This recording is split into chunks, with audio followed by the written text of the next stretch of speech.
ધર્મનિષ્ઠોની નિંદા તો વિશેષપણે ન જ કરવી, અને કોઈ કરતા હોય તો ન સાંભળવી.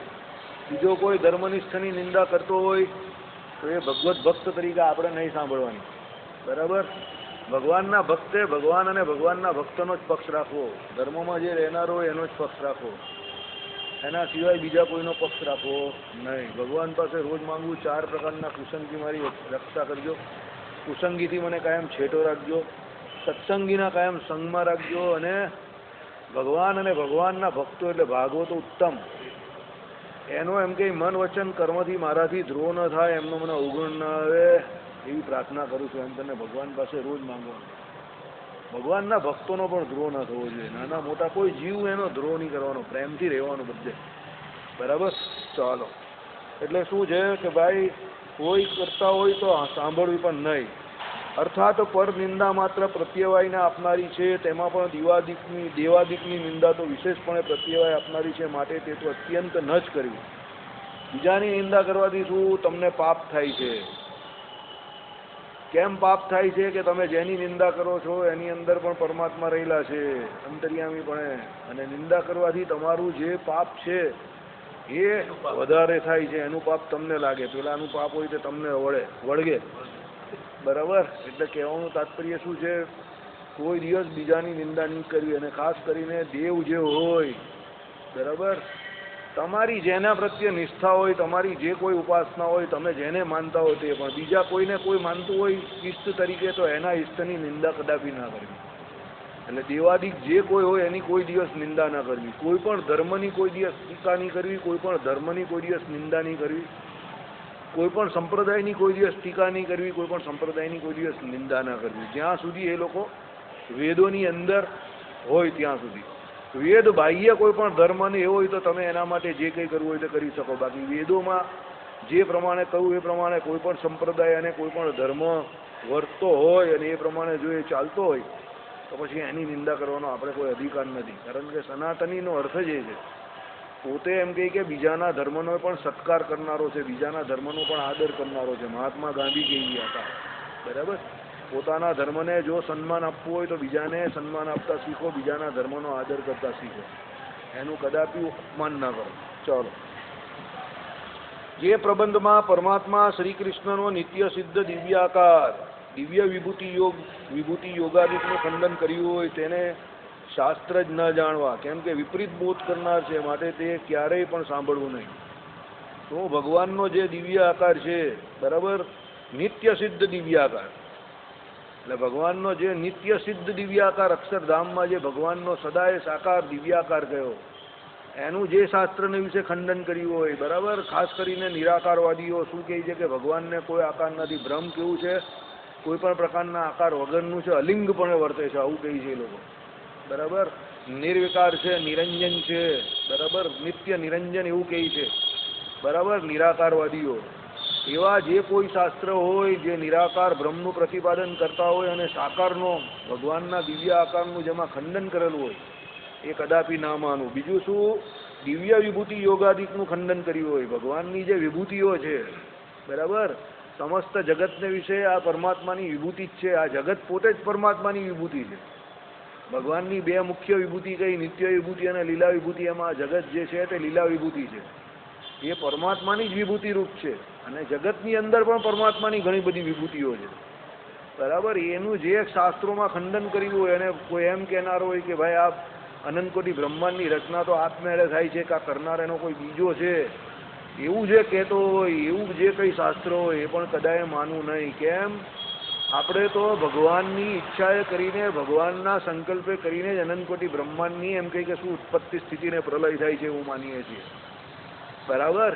એટલે જે ગ્રંથોમાં ભગવાનને કરતા પણ ના માન્યા હોય, કરતું મને અન્યથા કરતું પરમાત્માને ન કહેતા હોય, એ શાસ્ત્રો પણ કદાપી માનવા નહીં. કારણ કે ભગવત ભક્ત તો એક જ વસ્તુ માને કે ભાઈ આ દુનિયા જે કંઈ છે, જે કંઈ ઉત્પત્તિ છે થઈ, તે સ્થિતિ એની જે રહી છે તે, અને એનો નાશ થશે એટલે પ્રલય થશે, એ બધું ભગવાનના સંકલ્પને આધીન છે. અભિન્નો નિમિત્તો ઉપાદાન કારણ કોણ? પરમાત્મા શ્રી કૃષ્ણ નારાયણ જ છે, બીજું કોઈ નથી. એટલે એવા જે પરમાત્માની દિવ્ય વિભૂતિ જે છે, એ વિભૂતિનું જે ભગવાનના દિવ્ય વિભૂતિ યોગ ગીતામાં જે કહ્યું એનું જે ખંડન કરતા હોય એનો પણ ત્યાગ કરી દેવો, એ શાસ્ત્રને કદાપી માનવું નહીં. તેને શાસ્ત્ર ન જાણવું, કેમ કે વિપરીત બોધ આપનાર છે. આવા જોઈએ તો બધા કેવા વિપરીત એટલે ઉલટા બોધ તમને આપનાર છે, જે હકીકતમાં વાસ્તવિકતાથી કેવા છે, જુદા છે, બહુ દૂર છે. એટલે તમે કહો કે ભાઈ આમાં લખેલું જ તેમાં લખેલું જ, પણ હવે એમાં ને તેમાં ક્યાંથી લખેલું છે તો ખબર હોવી જોઈએ ને. ઘણા લોકો બધા ભાતના ને જાત જાતના પુસ્તકો લઈને આવી જાય, બરાબર, કે આમાં છે, પેલામાં છે, ફલાણું છે, ઢીમકું છે, અને તમે શાસ્ત્ર નહીં માનતા, પેલાને નહીં માનતા. અરે ભાઈ, મૂળ શાસ્ત્રને શાસ્ત્ર મનાય. શ્રીજી મહારાજ અને નંદ સંતોએ જે મૂળ શાસ્ત્ર કર્યા અને ભગવાને જેની આજ્ઞા આપી એ શાસ્ત્ર મનાય. બીજા તો પોતાના મન ફાવે એવા ગમે એવા શાસ્ત્ર રચી નાખે જાતે, એ કંઈ શાસ્ત્ર થોડા છે, બરાબર. એ તો કેવા છે, શાસ્ત્રના બોધને ખંડન કરનારા છે, ભગવાનની વાણી ઉપર પગ મૂકનારા છે, નંદ સંતોની વાણી ઉપર પગ મૂકનારા છે. પછી ભલે એમાં તમારા સંપ્રદાયનું બહુ રૂડું રૂડું ભલે લખેલું હોય, પણ જો સંપ્રદાયનો સિદ્ધાંત એમાં સચવાતો ન હોય તો પછી એનો ત્યાગ કરી દેવો, બરાબર. અત્યારે પણ દરેક જગ્યા પર આપણે જોઈએ, પેપરોમાં દરેક જગ્યા પર બધે સ્વામિનારાયણ સંપ્રદાય એમાં ગીત ગાયા કરે છે બધા. આપણાવાળા એનો એ જ પ્રચાર પ્રસાર જ ખોટો કરે છે. સ્વામિનારાયણ સંપ્રદાય થોડો જ આપણો ઉદ્ધવ સંપ્રદાય છે. સ્વામિનારાયણ ભગવાન તો આપણા ઈષ્ટદેવ છે. પછી ભલે આપણો પ્રચાર પ્રસાર એમ થતો હોય ને ભગવાનનો ઈષ્ટદેવનો, પણ ખોટી રીતે થાય છે. સંપ્રદાય સ્વામિનારાયણ થોડો છે આપણો. સંપ્રદાયના સ્થાપક તો આપણા રામાનંદ સ્વામી છે, અને એની આગળ રામાનુજાચાર્ય છે, સમજો. તો આપણો સંપ્રદાય સ્વામિનારાયણ સંપ્રદાય કેવી રીતે થયો? આ તો કોઈ બહારવાળાને અત્યારે એટલી પડી નથી, બાકી કોઈ આવીને પૂછે ને બે ચાર સવાલ અઘરા તો ઉલટી તકલીફમાં મૂકી જાય આપણો.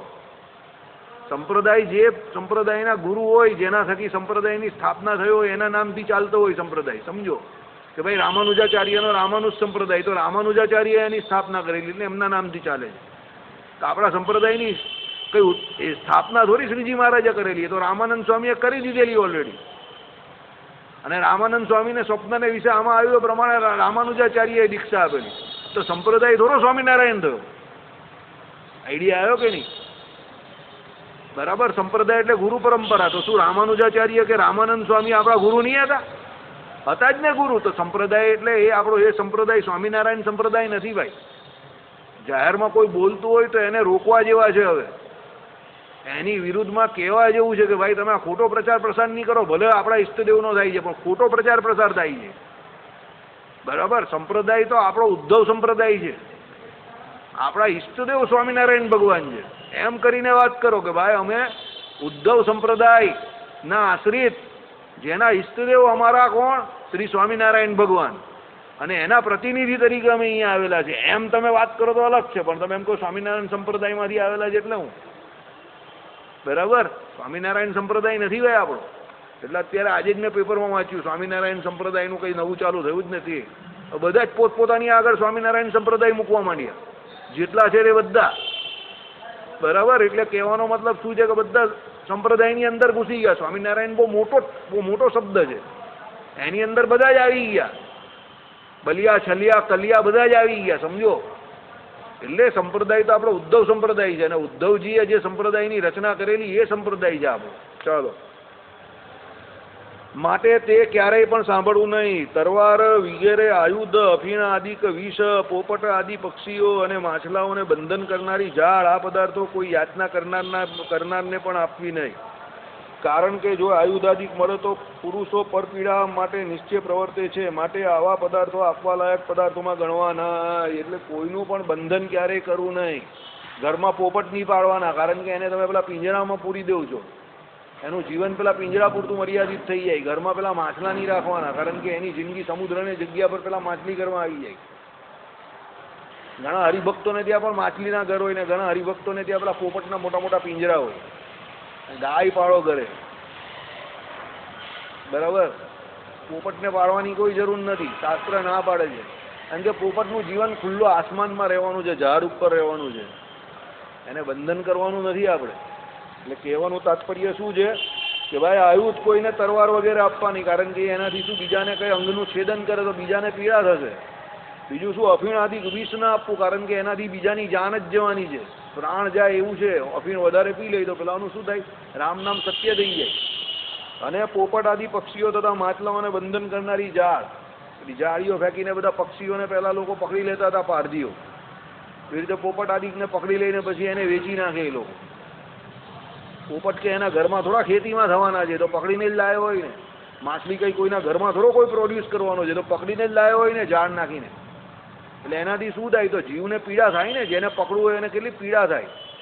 એટલે એવું કોઈ દિવસ કાર્ય આપણે કરવું ને એને કોઈ બીજો કરતો હોય તો એને એના માટે આ બધા સાધનો કોઈ માંગે તો દેવા નહીં.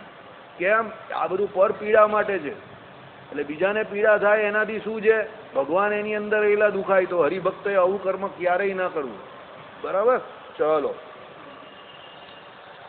એટલે બ્રાહ્મણ માત્ર આયુધ ધારણ આપતકાળમાં પણ ન જ કરવું, કારણ કે બ્રાહ્મણપણામાં અહિંસા ધર્મનું પ્રધાનપણું છે. આયુધ ધારણથી કદાચિત હિંસા થવાનો પ્રસંગ આવી પડે, તેમાં પણ બ્રહ્મચર્યાદિ જ્ઞાન પ્રધાન આશ્રમીઓએ તો આયુધ વિશેષપણે ના ધારણ કરવું.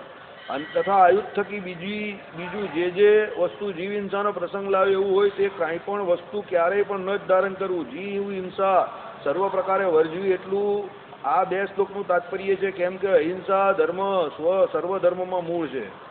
બ્રાહ્મણને શું અધિકાર આપેલો છે? બ્રાહ્મણત્વ એનું સાચવવા માટે એણે બ્રહ્મનો નિર્દેશ કરવો. બ્રહ્મ જે એટલે ભગવાનનો જે એમ કે શું કરવું, એણે આખા ગામને પ્રચાર પ્રસાર કરવા માટે બ્રહ્મપણાનો પોતે જે ઉપદેશ એને મળ્યો છે એ બ્રહ્મપણાનો ઉપદેશ એને બીજાને આપવો. એનાથી એનું બ્રાહ્મણત્વ શું છે? જળવાઈ રહે છે. અને બ્રાહ્મણને સર્વ આશ્રમોમાં શ્રેષ્ઠ કયો છે?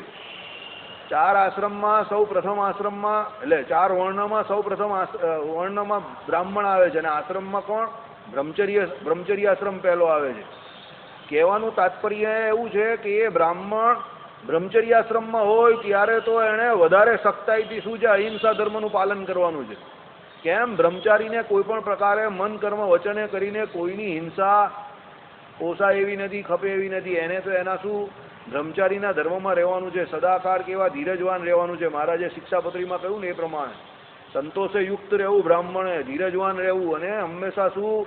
પોતે જાણીને તપ કરવું, અને પોતે ધર્મમાં પ્રવર્તવું, અને બીજાને પણ ધર્મમાં પ્રવર્તવાનો જ ઉપદેશ કરવો, અને બ્રહ્મનો ઉપદેશ કરવો, નિર્દેશ કરવો. બ્રાહ્મણે તો બહુ સર્વશ્રેષ્ઠ કામ કરવાનું છે. બ્રાહ્મણની તો આજીવિકા, રોજીરોટી બધું ભગવાન જ છે એમ કહી તો ચાલે. બધું ભગવાન જ છે. એને બીજું કંઈ કરવાની જરૂર જ નથી. હું બ્રાહ્મણ હતો તો 100% વક્તા બનતે, કથાકાર જ બનતે, ગેરંટેડ તમને કેમ. બીજી કોઈ વાત જ નહીં કરતે, સીધો કથાકાર જ બનતે. બરાબર? સારામાં સારું કામ છે. લોકોને ભગવાનના માર્ગે ચડાવવાના. તમારી રોજીરોટી પણ અંદર આવી જાય, તમારો ધર્મ પણ અંદર સહેજે પાડી લેવાય. અને સૌથી શ્રેષ્ઠ કામ કે ભાઈ ભગવાનનું ભજન જ થાય. તમારી આજીવિકામાં પણ શ્રેષ્ઠ કાર્ય છે એકદમ. પણ આપણે ત્યાં એ મર્યાદા છે કે બ્રાહ્મણ સિવાય બીજા જે દ્વિજ છે એને પણ વ્યાસપીઠ પર બેસવાનો અધિકાર નથી. આ વ્યાસપીઠ નથી, ફોર યોર કાઇન્ડ ઇન્ફોર્મેશન. આ વ્યાસપીઠ છે પેલી.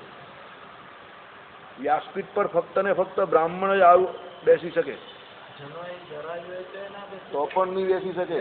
વ્યાસ બનવાનો અધિકાર ફક્ત ને ફક્ત બ્રાહ્મણને છે. વ્યાસ બનવાનો અધિકાર એટલે શાસ્ત્રનો અવબોધ કરવાનો અધિકાર કથાકાર તરીકે. બ્રાહ્મણ સિવાય બીજા કોઈને નથી, સ્ત્રીને પણ નથી, અને બીજા 2 વર્ણને પણ દ્વિજત્વ અંગીકાર કર્યું છે તો પણ નથી. સમજો, બ્રાહ્મણને જ ફક્ત વ્યાસપીઠ પર બેસીને ભગવાનનો શું પ્રચાર પ્રસાર, એનું બ્રાહ્મણત્વ એમાં જ સચવાય. એ એનો સ્પેશિયલ અધિકાર છે, વિશેષ અધિકાર. શાસ્ત્રની ભાષામાં કહીએ તો એનો વિશેષ અધિકાર છે. એટલે સંતની દીક્ષા લીધી હોય આખી વાત અલગ છે. સાધુ બની જાય પછી વાત અલગ છે, ત્યાગી બની જાય પછી વાત અલગ છે. પણ ત્યાગીમાં પણ પાછા બ્રાહ્મણ જે હોય ને સાધુ, સમજો, અને સામે બીજો ક્ષત્રિય સાધુ હોય ને, ભલે ઉંમરમાં મોટા હોય પેલા ક્ષત્રિય, બ્રાહ્મણ એને પગે ના લાગવાનું. બ્રાહ્મણ જન્મથી જ બધાના ગુરુ છે. આ પરંપરા છે આપણી ઋષિ પરંપરા, ભારત વર્ષની ઋષિ પરંપરા. આજે સમજાવું તમને. દાખલા તરીકે ગુરુ ક્ષત્રિય છે, સમજો. ગુરુ ક્ષત્રિય છે, સમજો. ગુરુની ઉંમર 50 વર્ષની છે, અને નવા બ્રાહ્મણ આયા એ એમના શિષ્ય છે, એમની ઉંમર 25 વર્ષની છે. તો એનું ગુરુ પણ એ સ્વીકાર કરે ખરા, પણ પેલા એમને પગે નહીં લાગવાનું, ખાલી હાથ જ જોડવાના સામેથી. કેમ? બ્રાહ્મણ જન્મથી જ બધાના ગુરુ છે. આપણે ત્યાં આ રિયલ પરંપરા છે. મેં આપણી મહાભારતની કથામાં સાંભળ્યું છે. ભારતના મોટામાં મોટા વક્તા, બરાબર, પોતે બ્રાહ્મણ છે, एक क्षत्रिय साधु बहुत मोटा था, એને પગે લાગવા જતા હતા કે નહીં બચ્ચા, तुमको हमारे पैर नहीं पड़ने का, तुम हमारा पुण्य ले जाएगा, तुम दूर से ही हमको प्रणाम कर दो, पास आके प्रणाम मत करो, हमारे चरण तुम नहीं पढ़ सकते, हम तुम जन्म से सबके गुरु हो. એટલે બ્રાહ્મણે બીજા કોઈ પણ આશ્રમના ભગવાન સિવાય બ્રાહ્મણે કોઈને પગે નથી લાગવાનું, યાદ રાખજો. ભગવાન સિવાય બ્રાહ્મણે બીજા કોઈને પગે નહીં લાગવાનું. હા, એનો અંદરનો વ્યવહાર અલગ છે, મા બાપ ગુરુ જેવો એની એ વાત એ હિસાબે નહીં કહેતો. ઇન્ટેન્શન સમજજો તમે, એનો વાક્યનો ઇન્ટેન્શન, એનો મત ઓપિનિયન સમજજો શું કહેવા માંગુ છું તે. ઉંમરમાં એમાં પણ જે કોઈ મોટા હોય એના બ્રાહ્મણમાં બ્રાહ્મણ, એને પાછા એના માતા પિતા હોય એ વાત અલગ છે. પણ બ્રાહ્મણને અરે બીજો સામે રાજા હોય તો રાજાને પણ પગે નહીં લાગવાનું, ના પાડી છે. તમે જો આપણી પરંપરા, રામચંદ્ર ભગવાન, શ્રી કૃષ્ણ ભગવાનની પરંપરા. અશ્વત્થામા ભગવાન પાસે સુદર્શન ચક્ર લેવા આવેલો, ભગવાનને ખબર હતી તો પણ બ્રાહ્મણ પુત્ર હતા એટલે ભગવાને શું કહ્યું એમને પૂછ્યું, બોલો શું જોઈએ, તમે બ્રાહ્મણ છો એમ કહી, સવારના સમય પર આવેલા છો, તમારી શું સેવા કરી શકું છું, એવું ભગવાને કહ્યું, બોલો જે માંગશો તે દઈશ. સામે બળદેવજી હતા, ભગવાનના ભાઈ, કે કનૈયા તું જાણે જ છે કે આ બ્રાહ્મણ ભલે છે પણ આ કપટી માણસ છે, આ કઈ એવું માંગશે ને કે જે આપણે કા દઈ શકશું નહીં, અને દઈ નહીં શકશું તો એનો દ્રોહ થશે બ્રાહ્મણનો, અને દઈ શકશું ને એ લઈ જશે તો એનાથી આપણે જ નુકસાન કરશે. આ એવો બ્રાહ્મણ છે. ભગવાન કઈ શાંતિ રાખો ને તમે, હું બેઠેલો જ ને બસ. પછી કઈ તું તારા હિસાબે વિચારે તો અલગ વાત છે, કારણ કે બલરામજીને ખબર હતી કે આ ભાઈ બધાને પહોંચી વળે એવા છે આપણા, કોઈ ટેન્શનની જરૂર નથી. મહાભારતનો કિસ્સો છે આ. માંગ્યું સુદર્શન ચક્ર, તો મને સુદર્શન જોઈએ છે. તો બલરામજી ઊભા થઈ ગયા કે સુદર્શન કઈ થોડું મંગાય, તો અમારું આયુધ છે, એ થોડું મંગાય ને, એ કઈ અમે દેવા માટે એ થોડું છે, તો શરીરનું અમારા અભિન્ન અંગ છે કનૈયાનું. બલરામજી ના આમ જરા ગુસ્સામાં આવી ગયા. ભગવાને કીધું શાંત શાંત શાંત, એકદમ શાંત. તમે બ્રાહ્મણ છો, તમે માંગ્યું છે ને તમને જોઈએ છે ને સુદર્શન, જાઓ પેલું સુદર્શન મારું પડ્યું છે લઈ જાઓ. શું કહ્યું ભગવાને? લઈ જાઓ. સુદર્શનજીને આજ્ઞા કરી કે આ બ્રાહ્મણથી તમે ઉચકાવા ના જોઈએ. વાત પૂરી થઈ ગઈ. 1, 2 ને 3. સુદર્શનજી એટલા ભારી થઈ ગયા કે અશ્વત્થામાંથી હલાવી બી નહીં શક્યા. અશ્વત્થામા બિચારો થાકી ગયો, પરસેવાથી રેપ જેપ થઈ ગયો. છેલ્લે ભગવાનને આવીને કહી કપટી છે તું, એમ કહી કે દ્વારકાધીશ તમે કપટી છો, એમ કહી કે દાન દેવું જ ન હતું તો આવું કેમ કર્યું, એમ કહી. ભગવાન કે અમે તો દીધું પણ તમે લઈ નહીં શકીએ, એમાં અમારો કાં વાંક છે? અમે તો દીધું ને, અમે કાં ના પાડી, લઈ જાઓ કહ્યું ને. અને તમારે 2-5 માણસને તમારું સૈન્ય જે કંઈ લાવવું એને લઈને આવો, ઉચકીને લઈ જાઓ. મિત્ર બંધુઓ પણ. અશ્વત્થામા પાછો આમ તો પાછો બુદ્ધિવાળો હતો ને, એને થયું કે મારાથી ના ઉચકાયું તો હવે 500 ને લાવું કે 1000 ને લાવું, આ કંઈ તસ્સે મત થવાનું નથી. એને પછી ખબર પડી ગઈ સુદર્શન તો ભગવાનનું આયુધ છે, ભગવાનની ઈચ્છા વગર એ કશે જવાનું નથી. એટલે આપણા વૈષ્ણવ સંપ્રદાય જે પુષ્ટિ માર્ગ છે ને, એમાં આપણે એમ કહીએ ને શંખ ચક્ર ગદા અને પદ્મ, એવી રીતે આપણે એમ કહીએ ને સુદર્શન તરવાળ આદિ આયુધો, એ લોકો બધાની પાછળ જી લગાવે. સુદર્શન જી, શંખ જી, ધજા જી, આવું બોલે પુષ્ટિ સંપ્રદાયને. આપણે ત્યાં તો પહેલેથી આપણે આદત છે કે કોઈને જી લગાવવું એટલે તો આપણા પાછળથી ફી થઈ જાય. આપણો એટલે સંપ્રદાય બહુ સારો, પણ આપણા માણસો બધા તોછડા બોલવાવાળા, તું મેં વાતે કરવાવાળા. આપણાથી જી બોલવાનું એટલે બહુ વજન પડે આપણે. પુષ્ટિ સંપ્રદાયમાં સુદર્શન જી જ બોલે. બરાબર? કેમ? સાકાર સ્વરૂપે પણ આ બધા, હા, ભગવાનના આયુધો છે. સાકાર સ્વરૂપ પણ છે ને, છે જ ને તો બધા. તે ભગવાને એટલે સુદર્શનજી તો ભગવાનનું આયુધ છે, અને એની પૂજા થાય છે રીતસરની. સમજો? ક્ષેત્રમાં છે ને જે સુદર્શન ભગવાનની મૂર્તિ છે, હા, દેરો બનાવ્યું સુદર્શન ભગવાનની. હા, એટલે ભગવાનના આયુધની આખું મૂર્તિ સ્વરૂપ બનાવેલું છે. એના આયુધો ઘણા ત્યાં દેરા અલગ અલગ છે. વચ્ચે વિષ્ણુ ભગવાનનું મંદિર અને ચારે ફરતા આયુધના છે. આપણે ત્યાં સનાતન સંસ્કૃતિમાં એક દિવસ એવો પણ આવે છે જ્યારે ક્ષત્રિયએ પોતાના આયુધ હથિયારો એની પૂજા કરવાની હોય છે. બરાબર છે ને? કેમ? કેમ એની પૂજા કેમ કરવાની હોય છે ખબર છે કોઈને? કેના માટે કરવાની હોય? બોલો.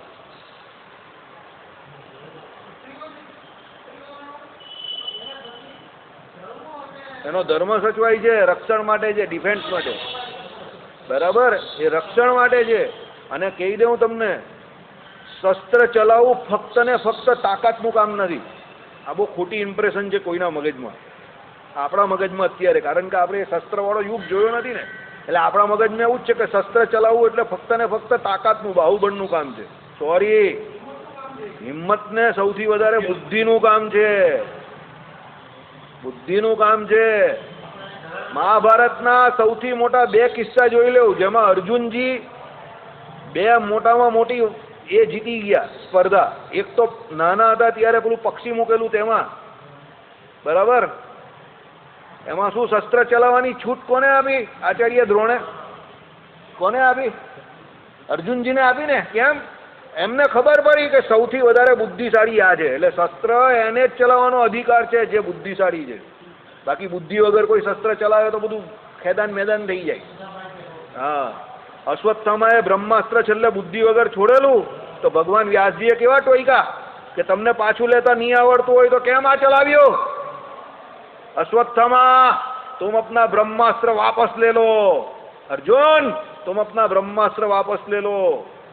પછી भगवान ने टोकिया, कौन है? व्यास जी है. आप तो सब कुछ जानने वाले हो यदुनंदन द्वारकाधीश, आपको मालूम नहीं ब्रह्मास्त्र छोड़ने से और दोनों तरफ से अगर ब्रह्मास्त्र का टकराव हो गया तो पूरे ब्रह्मांड का नाश हो जाएगा. आपने क्यों चलाने दिया इसको? ત્યારે ભગવાને શું કહ્યું? हमने नहीं चलाया, पहले अश्वत्थामा ने चलाया, हमने बाद में चलाया. શું કહ્યું વ્યાસ જી अर्जुन जी ने? आप अपना ब्रह्मास्त्र वापस ले लो. ત્યારે अर्जुन जी શું કહ્યું? श्री कृष्ण भगवान ने जवाब आप्યો अर्जुन जी वती, हम वापस ले लेंगे लेकिन उसको बोलो वो अपना वापस ले ले. बराबर. પછી ભગવાને તો અર્જુનજી ને કહ્યું એટલે અર્જુનજી ને તો મંત્ર આવડતો હતો એટલે પાછું લઈ લીધું. અશ્વત્થામાને આવડતું હતું નહીં એટલે એને કા ચલાવ્યું? પછી ખબર છે ને, ઉત્તરાજીના ગર્ભમાં ચલાવ્યું. એટલે શસ્ત્ર ચલાવવા માટે વ્યક્તિ પહેલા સારી નિર્મળ બુદ્ધિનો હોવો જોઈએ અને સારી બુદ્ધિવાળો હોવો જોઈએ. શસ્ત્ર હંમેશા ક્ષત્રિયએ સમાજના રૂડા માટે ચલાવવાના છે અને સમાજમાં જે કેવા અસામાજિક તત્વો છે, બરાબર, એને દાબીને જે સારા વ્યક્તિ છે એના રક્ષણ માટે ચલાવવાના છે. એની વ્યાખ્યા આખી પછી શું થઈ ગઈ? ઉલટી થઈ ગઈ. એટલે અંગ્રેજ ગવર્મેન્ટે એટલે આ કાયદો લાવેલી. હથિયાર રખાય નહીં, બ્રિટિશ ગવર્મેન્ટ જ લાવેલી પહેલી. અને પછી આપણે ત્યાં લોકશાહી આવી ગઈ, પછી તો કઈ સવાલ જ નથી, પછી તો ના પાડેલી. હવે તો લાયસન્સ જોઈએ તમારે પેલું ચલાવવું હોય, બરાબર. એટલે કહેવાનું તાત્પર્ય શું છે? શસ્ત્રની પણ પૂજા થાય, શસ્ત્રને પણ દેવ તરીકે મનાય, પણ કેવી રીતે? કહેવામાં આવે એ પ્રમાણે શસ્ત્ર કદાપી આંધળું હોવું જોઈએ નહીં. ગુજરાતીમાં એક કહેવત છે, આંધળું એટલે ખબર ને, ગમે તેમ ચલાવવાનું નહીં, હંમેશા એની જેટલી જરૂર હોય એ પ્રમાણે ચલાવવાનું. અર્જુનજીનો બીજો કિસ્સો કયો? દ્રૌપદીજીનું સ્વયંવર. એમાં પણ કેટલા બધા ધુરંધર લોકો આવેલા, પણ બુદ્ધિશાળી સૌથી વધારે કોણ હતા? અર્જુનજી જ હતા. અર્જુનજીએ કેવી ધડામ દઈને ઉડાડી દીધી ને મત્સ્યવેદ, બરાબર. એટલે 5 પાંડવોમાં બુદ્ધિશાળી અર્જુનજી હતા. અને સૌથી શ્રેષ્ઠ કેવા હતા? એ દયાળુ હતા, માનવ જાતનું રક્ષણ કરે એવા હતા. એટલે એમને અસ્ત્ર શસ્ત્રનું સૌથી સારું જ્ઞાન આચાર્ય દ્રોણે આપેલું. સમજો, એમને એમ ના આપેલું. સમગ્ર માનવ જાતનું રક્ષણ કરે એવા હતા. સાક્ષાત નરનો અવતાર હતા ને, નર અને નારાયણ સાક્ષાત પ્રગટેલા ને, નારાયણ રૂપે ભગવાન શ્રી કૃષ્ણ અને નર રૂપે અર્જુનજી. એટલા માટે એમને સર્વશાસ્ત્રનું જ્ઞાન હતું. અસ્ત્ર શસ્ત્ર બંને ચલાવતા એમને આવડતા હતા, બરાબર. મંત્રોથી જે બોલાવવામાં આવે તે અસ્ત્ર કહેવાય. બ્રહ્માસ્ત્ર શબ્દ સાંભળો તમે, મંત્રોથી જે ચલાવો ને તે અસ્ત્ર કહેવાય. બ્રહ્માસ્ત્ર એટલે બ્રહ્મ વત્તા અસ્ત્ર, નારાયણાસ્ત્ર નારાયણ વત્તા અસ્ત્ર, અને હાથથી જે ચલાવવામાં આવે તે શસ્ત્ર કહેવાય, બરાબર. આઈડિયા આવી ગયો? દિવ્ય એટલે એના માટે મંત્ર. હવે એ મંત્ર એમાં સમજવા જેવું શું છે? એ દિવ્ય જે અસ્ત્રોની જે શીખ આપવાની, કે એને જે ચલાવતા શીખવાડે તે ગુરુ કોને શીખવાડે? જે સારો વ્યક્તિ હોય ને, સદાચારી, એને શીખવાડે. એટલે અર્જુનજીને શીખવાડેલું. એટલે અર્જુનજી સ્વર્ગમાં ગયેલા ને બ્રહ્મા બધા મોટા મોટા શાસ્ત્ર એ અસ્ત્રો ત્યાંના લઈ આવેલા સ્વર્ગલોકમાંથી પણ બધા દેવતાઓ પાસે ને એના પાસે. દિવ્યાસ્ત્રનો પ્રયોગ મહાભારતમાં ઘણી વખત થયો છે, એવું નહીં કે નહીં થયો. એટલા માટે તો છેલ્લે ભગવાને અર્જુનજીને કહ્યું કે પહેલા તમે ઉતરી જાઓ રથમાંથી, પછી અમે ઉતરશું. કારણ કે એ રથની ઉપર એટલા બધા અસ્ત્ર વાગેલા કે એનો તો ક્યારનો ભાંગીને ભૂકો થઈ જાય, આખું બળીને ભસ્મ થઈ જાય, પણ ભગવાનના તેજને કારણે અસ્ત્ર અસર નહીં કરતા હતા. બાકી એટલા બધા અસ્ત્ર શસ્ત્રનો પ્રહાર થયેલો એ રથની ઉપર. જેવા અર્જુનજી દૂર ગયા, ભગવાને કીધું હજુ દૂર જાઓ, હજુ દૂર જાઓ. પછી દૂર ગયા ને બધા પાંડવો, પછી ભગવાન સીધા કૂદ્યા ધરામ દઈને, પેલો રથ ભડાકા વેર આખો બળી ગયો. બધા વિચાર કરતા થઈ ગયા પાંડવો કે આ શું થયું. ભગવાન કે ભાઈ એ તો અમે જ્યાં સુધી તમારા રથ પર બિરાજમાન હતા ત્યાં સુધી એ બધા અસ્ત્રોની અસર ન હતી. એટલે કહેવાનું તાત્પર્ય શું, પાંડવો મહાભારતનું યુદ્ધ કોની કૃપાથી જીત્યા? નારાયણની કૃપાથી જીત્યા. બાકી આમ કઈ જીતા એવું હતું ના. એટલે સરનું તો કોનું લેવું? સમર્થનું જ લેવું, ભગવાનનું સરનું લેવું. બરાબર, ચાલો. એટલે શું છે કે ભાઈ આયુધ ધારણ બ્રાહ્મણે ક્યારેય ના કરવું, એની પરથી બહુ ચાલ્યું આપણું તો, બહુ આગળ જ આવી જાય આપણી તો. કાની કા વાત નીકળી જાય. આ બે શ્લોકનું તાત્પર્ય છે એટલે કેમ કે અહિંસા ધર્મ સર્વ ધર્મનો મૂળ છે. સત્ય અને અહિંસા સનાતન ધર્મના બે મોટા પાયા. ગાંધીજી કહેતા હતા ને એ પ્રમાણે. સત્ય એટલે કેવું? પરમ સત્ય શું છે? પરમાત્મા છે. ત્રિકાળ બાધિત હોય એને સત્ય કહેવાય. ત્રિકાળ બાધિત એટલે શું? ત્રણે ત્રણ કાળમાં જે જેવું છે તેવું રહે સ્વરૂપે કરીને એ સત્ય કહેવાય. બરાબર. એટલે જીવાત્મા પરમાત્મા બંને કેવા છે? જેવા છે તેવાના તેવા જ રહી છે, એટલે એને સત્ય કહ્યા છે. માયાને કોઈ કોઈ જગ્યા પર સત્ય કારણથી કહી છે, કાર્યથી નહીં કહી. કેમ?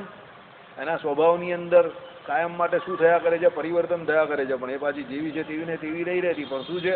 કારણ રૂપે જે માયા છે તે એમ રહી છે ખરી, એનો નાશ નહીં થતો સ્વરૂપે કરી. પણ મુખ્ય સત્ય તો કોણ છે? જ્યારે પરમ સત્યની વાત આવે તો પરમાત્મા પરમ સત્ય છે. બરાબર. એટલે પરમાત્મા પરમેનન્ટ સત્ય છે એકદમ. એટલે પરમાત્માનું શરણું લેવું જોઈએ. આત્મા પણ આપણો સત્ય છે, પણ આત્મા આ જન્મ મરણ રૂપી જે આ શું એને વળગેલો છે, સૌથી મોટો ભય વળગેલો છે, એનો ભય ટાળવો હોય તો કોને? પરમાત્માના શરણે જવું. એટલે આત્મા પરમાત્માને શરણે જાય તો એને પણ આ ભય કેવો છે? સંસાર પાસનો ભય કાયમ માટે દૂર થઈ જાય. એટલે સત્યનો હંમેશા પક્ષ લેવો. એટલા માટે કહ્યું કે ભાઈ સત્ય એવા પરમાત્માના આપણે સત્સંગી થયા તો હંમેશા સત્યનો જ પક્ષ લેવો. હવે સત્ય શું છે એ વાત કરીએ તો જે જેવું જોવું હોય એવો યથાર્થ બોધ કરવો, કે જે જેવું સાંભળવું હોય એવો યથાર્થ બોધ કરવો, કે જે જેવું વાંચ્યું હોય એવો યથાર્થ બોધ કરવો, એ સત્ય છે. બરાબર.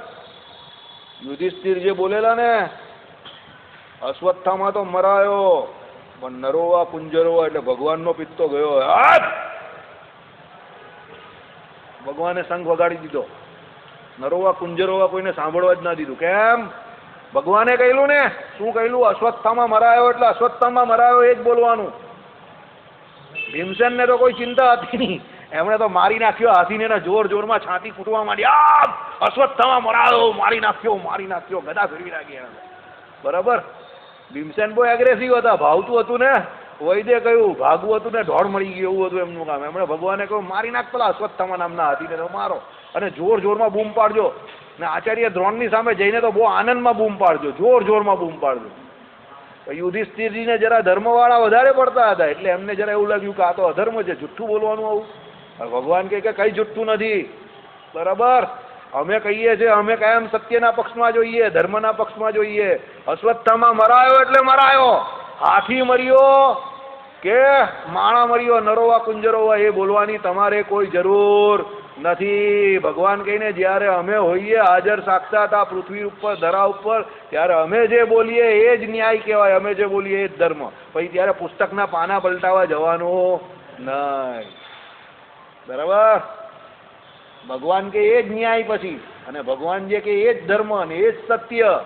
પછી તમે કહો કે યાર આ તો ખોટું કહેવાય ને યાર, ભગવાને એના મતલબ માટે પેલા આચાર્ય દ્રોણનું પત્તું કાઢવા માટે આવું કરી નાખ્યું. નહીં, બરાબર હતું. આચાર્ય દ્રોણને ધર્મયુદ્ધની અંદર બ્રાહ્મણ હતા એટલે પહેલા તો યુદ્ધ કરવાનો અધિકાર હતો નહીં. આમાં આવ્યું એ પ્રમાણે બ્રાહ્મણનો પરમ ધર્મ શું છે? અહિંસા ધર્મ છે. એટલે એને અસ્ત્ર અને શસ્ત્ર વિદ્યા ફક્ત ક્ષત્રિયને શીખવાડવાની છે, ઉપયોગ કરવાનો નથી. એટલે ભગવાને શું કહ્યું? આચાર્ય દ્રોણને ભગવાને એને શીખવાડી દીધો બોટપાત મહાભારતની ધરા ઉપર જ કે ભાઈ કૌરવોનું તમારી ઉપર ઋણ હતું, તમારા ઘરમાં તમારા દીકરાને પીવડાવવા માટે તમારી પાસે દૂધ ન હતું, ત્યારે ભલે આ પુરુવંશીઓએ તમને દૂધનો ગ્લાસ આપ્યો, ભલે તમને અનાજ આપ્યું, પણ એનો મતલબ એવો નથી કે તમે તમારું બ્રાહ્મણત્વ ભૂલી જાઓ અને સીધા યુદ્ધના મેદાનમાં આવી જાઓ. બરાબર?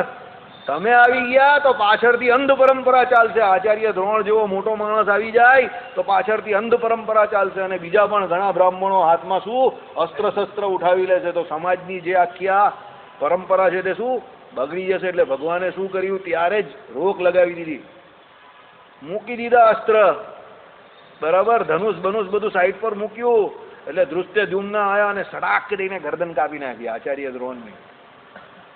હવે મહાભારતના યુદ્ધના પ્રથમ દિવસે શું નક્કી થયેલું, પહેલા યુદ્ધ પહેલાના નિયમમાં પ્રથમ દિવસે નહીં, એ પહેલાના, કે કોઈની પણ પાસે અસ્ત્ર શસ્ત્ર હોય નહીં, કોઈ રથ પર બિરાજમાન ન હોય તો એની ઉપર કદાપી હુમલો કરવો નહીં, એની જોડે યુદ્ધ કરવું નહીં. તો પણ ધૃષ્ટદ્યુમ્નએ એમનું ગરદન કાપી નાખ્યું. કેમ?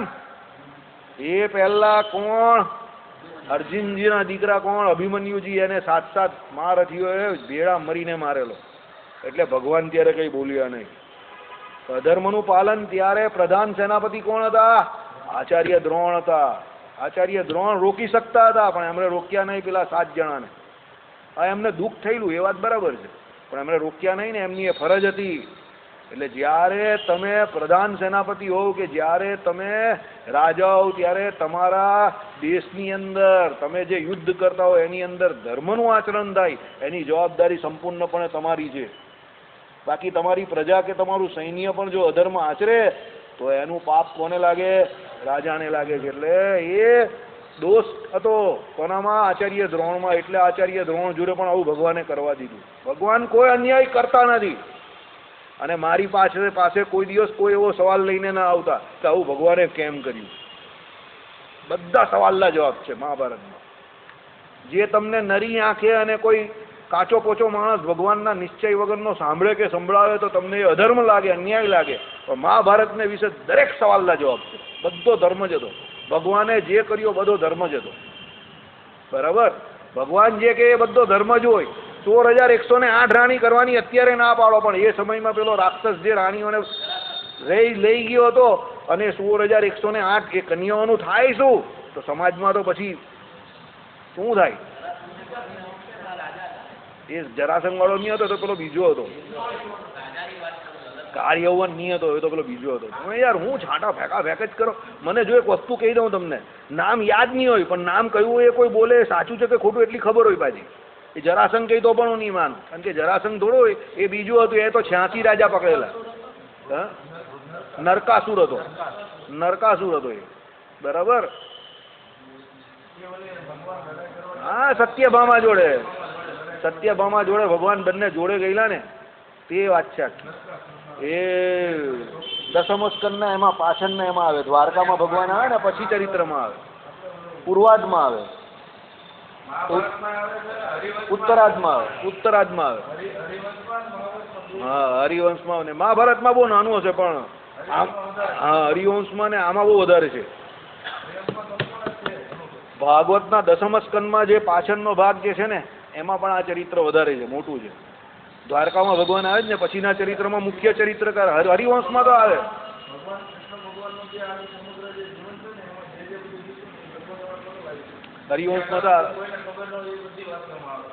હરિવંશમાં તો ઘણું બધું આવું બધું છે, યુદ્ધ આવું બધું ઘણું બધું છે.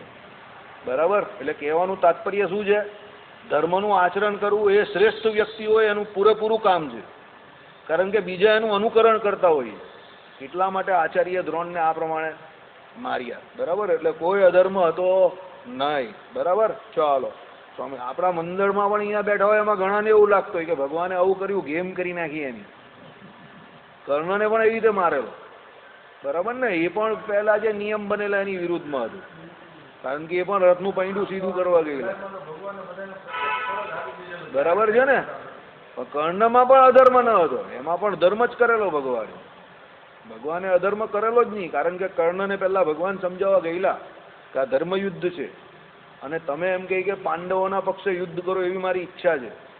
અને બીજી સૌથી મોટી વાત શું હતી કે ભાઈ તમે પાંડવોના મોટા ભાઈ છો, અને એનાથી વધારે કર્ણએ જ્યારે એમ કહ્યું કે ભાઈ અમે અનાજ ખાધું છે કોનું? દુર્યોધનનું, અને દુર્યોધને મને માન સન્માન આપ્યું છે. એ માન સન્માનના પ્રતાપે કરીને એ કૌરવ પક્ષેથી લડેલા, બાકી એને પણ ખબર જ હતી કે હું અધર્મના પક્ષે લડું છું. બરાબર?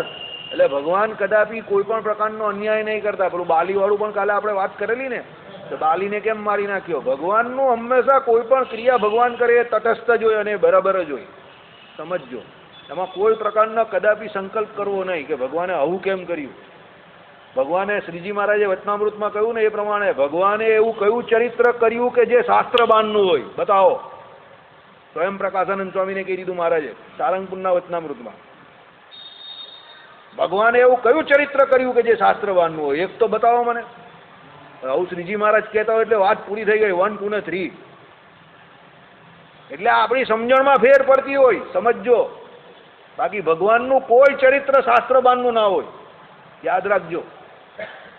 અને જે ભગવાનનો ભક્ત આ રીતે માને છે કે ભગવાનના દરેક ચરિત્ર ગાવા યોગ્ય છે, માનવા યોગ્ય છે, સાંભળવા યોગ્ય છે, લીલા ભગવાનની બધી ગુણકારી છે, કલ્યાણકારી છે, એનો જ મોક્ષ થાય છે. એને જ ભગવાનનો નિશ્ચય છે, એને જ ભગવાનનું મહાત્મય છે, અને એની શ્રદ્ધા ઉત્તર વધે છે. બાકી જે સંશય કર્યા કરે ભગવાને આમ કેમ કર્યું ને પેલું કેમ કર્યું ને ફલાણું ને ઢીમકું, એની આખી જિંદગી એમ જ નીકળી જાય. જેનો ચંદ્ર નીચનો હોય એને આવા બધા ખોટા ખોટા ઘાત બહુ થાય, યાદ રાખજો. જેનો ચંદ્ર નીચનો હોય ને એને ખોટા ખોટા સંશય ઘાટ બહુ થાય, આવા ખોટા ખોટા આવ તો ભગવાનમાં બી ઘાટ કરે, ખોટા ખોટા ભગવાન પર પણ ઘાટ કરે. બરાબર? એટલે શું? મનના દેવતા ચંદ્ર છે. બરાબર? એટલે ચંદ્રની ઉપાસના તો કરવાની આપણે નહીં કહેતા, તો ભગવાનને એવી પ્રાર્થના કરો કે તમારું મન જે છે એ મજબૂત બને. મન મજબૂત બને તો મન અને જીવ બંને એકબીજાને બહુ નજીક છે. એટલે ધીમે ધીમે સત્શાસ્ત્રોનું શ્રવણ કરતા, અભ્યાસ કરતા, સત્સંગ કરતા, શાસ્ત્રોને જે તમને ખોટી રીતે સમજાવે છે, શાસ્ત્રોના અર્થોને અર્થઘટન જે ખોટું કરે છે, અને જે કોઈ એવું કરે છે કે જો આ જગ્યા પર ભગવાને કે મોટા પુરુષે અધર્મ કર્યો છે ને તમારો નિશ્ચય ના હોય ને તમને ડગમગાટ હોય તો તમે જે હલી જાઓ એ સત્સંગ કરવાથી અને એ જે ઘટના એની પાછળનું રહસ્ય સમજવાથી, કોની પાસે? કોઈ સત્પુરુષ પાસેથી સમજવાથી જ તમને ભગવાનનો પરિપૂર્ણ નિશ્ચય થશે. બાકી ભગવાને એક પણ ચરિત્ર એવું ન કર્યું હોય કે જે શાસ્ત્ર બાનનું હોય, કે જે કોઈને ન ખપે એવું હોય, કે જે ભક્ત તરીકે આપણે લજ્જા પમાડે એવું હોય કે ના ભગવાને આવું કર્યું. ભગવાન એવું કરે જ નહીં, સમજજો. અને કોક તમને એવું કહે તો એ તમને ગેરમાર્ગે દોરે છે. એ ભગવત ભક્ત નથી, એ અભક્ત છે. એના મોડેથી ભગવાનની કથા, વાર્તા, કીર્તન ક્યારેય ન સાંભળવી. અરે ભગવાનના દરેક ચરિત્ર કલ્યાણકારી છે, એમ જ સાંભળવા, મજા લેવી, આનંદ લેવો, બહુ મજા આવશે. ભગવાનના ચરિત્રોમાં તો મજા જ કરવાની. મને પહેલી વખત એવું થયેલું કે ભગવાન કુબજા જોડે એકલા અંદર ચાલી ગયા. નાનો તો ત્યાંની વાત, તો મોટો થયો પછી બહુ મજા આવવા માંડી કે ભગવાને બી ખેલ તો કર્યા છે. આપણા જ ભગવાન છે ને બાબુ. ભગવાન નહીં કરે તો બીજો કોણ કરે? કુબજા કેટલી ભાગ્યશાળી. ભગવાન કરતા ભગવાન તો ભગવાન છે, પણ કુબજા કેટલી ભાગ્યશાળી કે આખી વાંકી ચૂકી હતી, કોઈ બીજું નહીં ને ભગવાન જોડે સમજવા જેવી બાબત છે આ. બરાબર ને? ભગવાને એને સુખ આપ્યું જે એને જોઈતું હતું, સમજજો. ભલે આપણા માટે અત્યારે ઈચ્છનીય નથી, પણ ભગવાને જે કર્યું તે બધું બરાબર જ હતું, કારણ કે કુબજાએ ઈચ્છેલું ને એને ભગવાને એને દીધું. સમજો, કહેવાનું તાત્પર્ય શું છે? ભગવાનના દરેક ચરિત્ર ગાવા યોગ્ય છે, માનવા યોગ્ય છે, કરવા યોગ્ય નથી. પાછા માઇન્ડેડ. ભલે 3 મિનિટ વધારે થવા આવી છે, આચરણ કરવા યોગ્ય નથી. ભગવાન જે કરે એ આપણે કરવાનું નથી. નાય. એના માટે ભગવાને શાસ્ત્રોમાં જે આપણે જેને જેને જે વર્ણ અને જે આશ્રમ પાસે વર્તવાનું એ પ્રમાણે વર્તવાનું. જે ભગવાન છે એ કરી શકે. એ શંકરાચાર્યનો પેલો નિયમ લાગી જાય કે એ તો શું દારૂ પીવે એની જોડે શીશું પણ પી જાય ગરમ ગરમ, શંકરાચાર્યને કંઈ ન થાય. એમ ભગવાન કંઈ પણ કરી શકે છે, કારણ કે ભગવાન કેવા છે? નિર્લેપ સ્થિતિને પામેલા છે. દરેકમાં એ ભગવાન નિર્લેપ રહી શકે છે. 16,108 સોનાની દ્વારકા, આટલું બધું હોવા છતાં ભગવાનને જરા પણ એમાં આસક્તિ હતી નહીં. બધા યદુવંશીઓ લડી લડીને મરી ગયા, પણ તમે કોઈ દિવસ શાસ્ત્ર વાંચ્યું કે ભગવાન રડ્યા? ને આપણે ત્યાં તો પેલા બચકુંડાને જરા તો મારો છોકરો માંદો પડી ગયો છે, હું એટલે મંદિર નહીં આવી શક્યો. અરે ગધેડા, એક છોકરામાં આવું ભગવાનની આખી દ્વારિકા ડૂબી ગઈ ને બધા છોકરા મરી ગયા. તો ભાગવતમાં એવું જરા પણ લખ્યું નથી કે ભગવાન રડ્યા. ભગવાન તો સીધા જઈને પેલા ઝાડ પાસે બેસી ગયા, ચાલ ભાઈ મારું પણ કામ પૂરું કરતું, અહીંયાથી જવાનું છે. શ્રીપતિમ શ્રીધરમ સર્વદેવે